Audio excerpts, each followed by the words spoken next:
common ion. Please note that some of the math could get really complicated, and I'm going to use the approximation, but sometimes the approximation will not work, so I will have to pay close attention to the kind of problems I give you to make sure that something is not more complicated than the quadratic. Okay? All right, so our next example, again, remember that the presence of a common ion decreases the solubility of a salt. So let's go to our silver carbonate example. We worked it previously in another example going from KSP to molar solubility. And in that problem, this is what we found the molar solubility to be. We did not emphasize that it was in pure water, but that is what we were working with. So now let's look at what happens when we try to dissolve silver carbonate in a solution that has already got carbonate in there.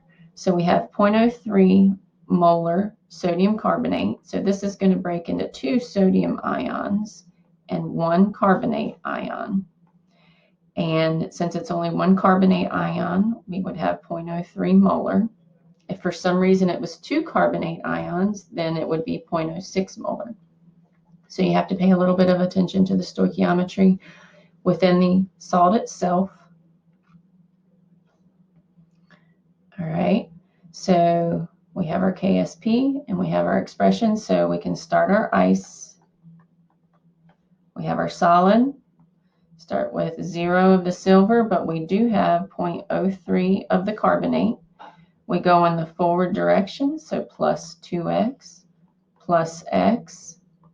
So we have 2x and 0.03 plus x, and we can plug it into our KSP expression, where that would have been silver plus squared, and carbonate is equal to that KSP.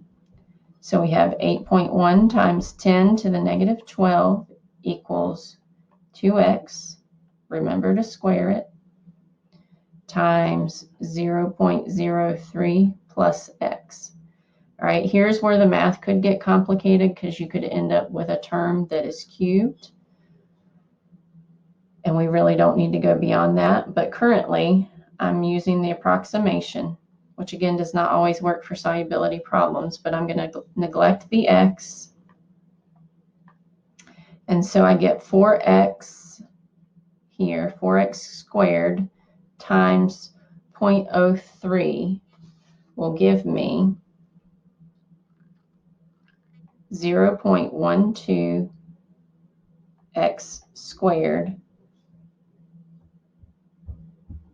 and that is equal to 8.1 times 10 to the negative 12. So we need to divide both sides by the 0.12.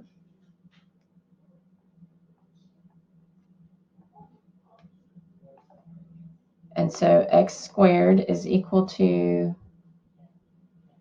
6.75 times 10 to the negative 11. And you can take the square root of both sides, and I'm going to move it over here.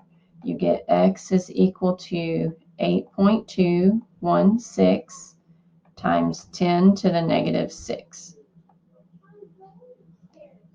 So you can see that the molar solubility has decreased from 1.26 times 10 to the negative 4. It has decreased to 8.216 times 10 to the negative 6 due to the presence of the common ion.